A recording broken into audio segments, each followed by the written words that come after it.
Hey, welcome back to English Dialogue Box. Have you ever noticed how even when you finally get time to rest, your mind refuses to stay calm and instead fills you with guilt for not doing something productive? This is not laziness, and you're not alone. In today's video, two roommates sit down for a late-night conversation and talk honestly about something most of us feel but rarely say out loud: why resting feels uncomfortable in a world that glorifies being busy. Through humor, personal experiences, and real-life reflections, this dialogue explores productivity pressure, comparison culture, and the silent fear of falling behind. If you've ever felt tired but still blamed yourself for taking a break, this conversation might feel uncomfortably familiar and maybe even healing. So relax, listen carefully, and let's talk about why rest feels like guilt in today's world. You know what I find strange these days? The fact that even when nothing urgent is pending and there's no real reason to stay alert, my body relaxes, but my mind refuses to do the same. As if resting without permission is somehow wrong.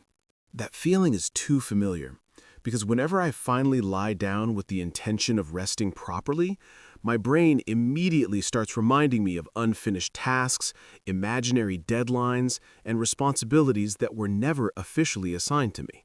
Exactly. And the most confusing part is that no one is actually watching us or judging us in that moment.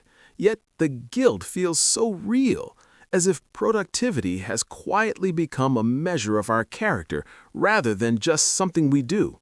Honestly, sometimes I feel like my mind has turned into a strict manager who doesn't allow breaks unless I prove that I'm completely exhausted. And even then, the break comes with constant reminders of how short it should be. It's interesting how rest used to feel natural when we were younger, but now it feels conditional, as if peace must be earned through suffering, and slowing down without justification is labeled as laziness. And what makes it worse is social media.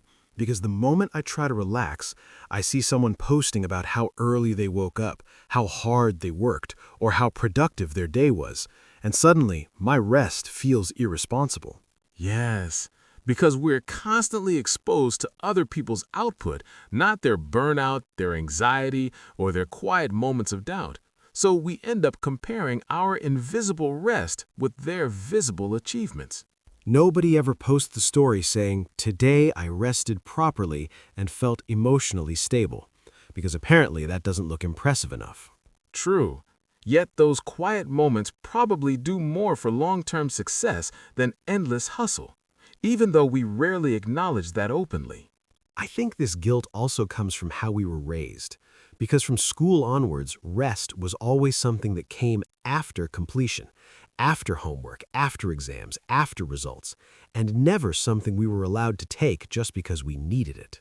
That conditioning stays with us. So even now, when no teacher or parent is monitoring us, our inner voice takes over that role and continues the pressure without needing any external authority. Sometimes I wonder whether we confuse being busy with being important.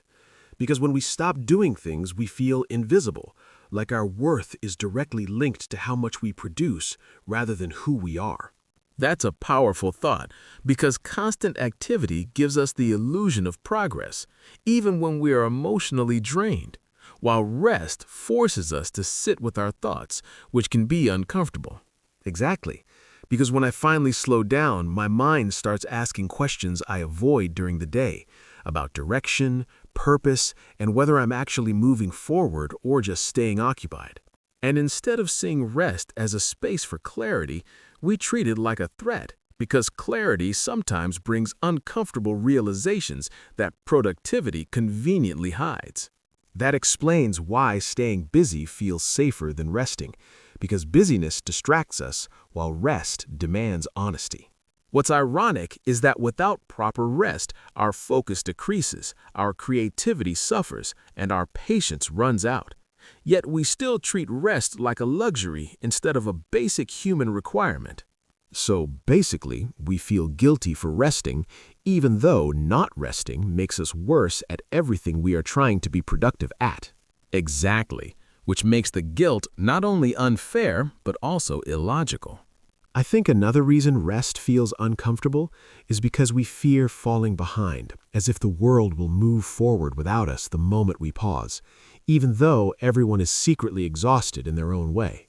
Yes, we rarely realize that most people are running at unsustainable speeds, and pausing doesn't mean quitting, it means adjusting pace.